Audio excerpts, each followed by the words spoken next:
ജയരാജന് തിരിച്ചടി. അരിയിൽ ഷുക്കൂർ വധക്കേസിൽ പി ജയരാജനും ടി വി രാജേഷിനും തിരിച്ചടി. കേസിലെ കുറ്റപത്രം റദ്ദാക്കണമെന്ന ഇരുവരുടെയും ആവശ്യം എറണാകുളം CBI കോടതി തള്ളി. ബിനിലുണ്ട് വിവരങ്ങളുമായി. ബിനിൽ, നേരത്തെ വിടുതൽ ഹർജിയൊക്കെ നൽകിയിരുന്നു. ഇപ്പോൾ ഈ ഹർജി, ഈ കുറ്റപത്രം റദ്ദാക്കണമെന്നതിന് എന്തെങ്കിലും നിരീക്ഷണമുണ്ടോ കോടതിയുടെ ഭാഗത്ത് നിന്ന്?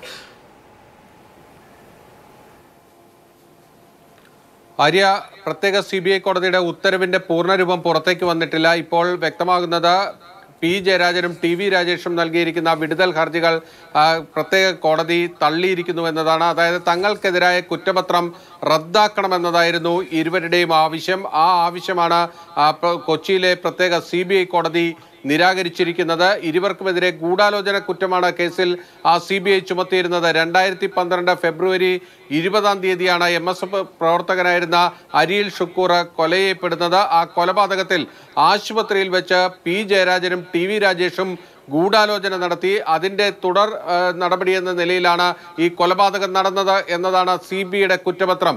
അതിനെതിരെയാണ് പി ജയരാജനും ടി വി രാജേഷും വിടുതൽ ഹർജി നൽകിയത്. തങ്ങൾക്കെതിരെ തെളിവില്ല, ഈ ഗൂഢാലോചന കുറ്റം നിലനിൽക്കില്ല, വിചാരണ ആവശ്യമില്ല, ഇതായിരുന്നു ഇരുവരുടെയും ആവശ്യം. എന്നാൽ ആ ആവശ്യമാണ് പ്രത്യേക കോടതി നിരാകരിച്ചിരിക്കുന്നത്. ഇതോടുകൂടി പി ജയരാജനും ടി വി രാജേഷിനും മുന്നിലുള്ള നിയമപരമായ മാർഗം എന്നത് ഈ ഉത്തരവിനെതിരെ ഹൈക്കോടതിയെ സമീപിക്കുക എന്നതാണ്. അതായത് അപ്പീലുമായി അവർക്ക് ഹൈക്കോടതിയെ സമീപിക്കാൻ കഴിയും. അല്ല എങ്കിൽ അരിയിൽ ഷുക്കൂർ വധക്കേസിൽ വിചാരണ നടപടികളുടെ ഭാഗമാകുക. ഈ രണ്ട് ഓപ്ഷനുകളാണ് ഇരുവർക്കും മുന്നിലുള്ളത്. പി ജയരാജനും ടി വി രാജേഷും ഈ ഗൂഢാലോചന കുറ്റത്തിൽ നിന്ന് ഒഴിവായി കിട്ടും എന്ന പ്രതീക്ഷയിൽ തന്നെയാണ് ഈ വിടുതൽ ഹർജിയുമായി പ്രത്യേക CBI കോടതിയിലെത്തിയത്.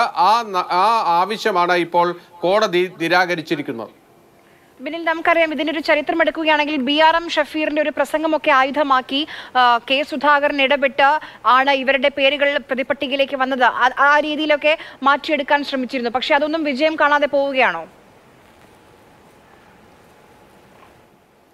CBI കോടതി ഈ കേസിൽ വിചാരണ ആവശ്യമുണ്ട്. അതായത് ഈ രണ്ട് പ്രതികൾക്കെതിരെയും ചുമത്തപ്പെട്ടിരിക്കുന്ന കുറ്റപത്രം അല്ലെങ്കിൽ ആ തെളിവുകളുടെ അടിസ്ഥാനത്തിൽ വിചാരണ ആവശ്യമുണ്ട്. ഇവരെ വിചാരണ കൂടാതെ വിട്ടയക്കാൻ കഴിയില്ല എന്ന നിലപാടാണ് പ്രത്യേക CBI കോടതി എടുത്തിരിക്കുന്നത് എന്നതാണ് ആ ഉത്തരവിൽ നിന്ന് നമുക്ക് മനസ്സിലാക്കാനുള്ളത്. ആ ഉത്തരവിന്റെ പൂർണ്ണരൂപം പുറത്തേക്ക് വരുമ്പോഴാണ് തെളിവുകളെ ഏത് തരത്തിലാണ് കോടതി വിശകലനം ചെയ്തിരിക്കുന്നത് എന്നത് മനസ്സിലാക്കുകയുള്ളൂ. 2012 ഫെബ്രുവരി 20 കാലഘട്ടം എന്ന് പറയുന്നത് പി ജയരാജൻ കണ്ണൂരിൽ പാർട്ടിയുടെ ജില്ലാ സെക്രട്ടറി ആയിരുന്ന കാലമാണ്. ആ സമയത്താണ് അരിയിൽ ഷുക്കൂർ കൊല്ലപ്പെടുന്നത്. ആ സംഭവം, അതായത് ആദ്യഘട്ടത്തിൽ പി ജയരാജന്റെ വാഹനത്തിന് നേരെ ആക്രമണം ഉണ്ടാകുന്നു.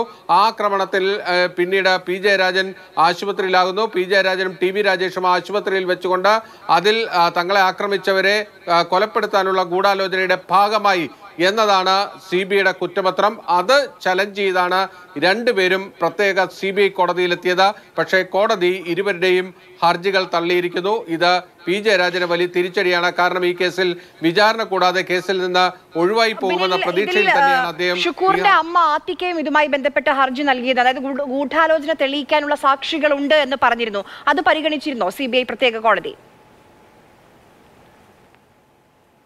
ഈ വിടുതൽ ഹർജിക്കെതിരെ അരിയിൽ ഷുക്കൂറിന്റെ അമ്മ കോടതിയിൽ ഹർജി നൽകിയിരുന്നു. അവരുടെ വാദവും കോടതി പരിഗണിച്ചിട്ടുണ്ട്. CBI ഈ ഇരുവരെയും വിടുന്നതിനെതിരെ, വിടുതൽ ഹർജി അനുവദിക്കുന്നതിനെതിരെ അതിശക്തമായ വാദമാണ് കോടതിയിൽ ഉന്നയിച്ചത്. ഈ പ്രതികൾ, അതായത് പി ജയരാജനും ടി വി രാജേഷിനെയും വിചാരണ ചെയ്യുന്നതിന് മതിയായ തെളിവുകളുണ്ട് എന്ന നിലപാടാണ് CBIയും കോടതിയിൽ സ്വീകരിച്ചത്. അതാണ് പ്രത്യേക കോടതി ഇപ്പോൾ അംഗീകരിച്ചിരിക്കുന്നത്.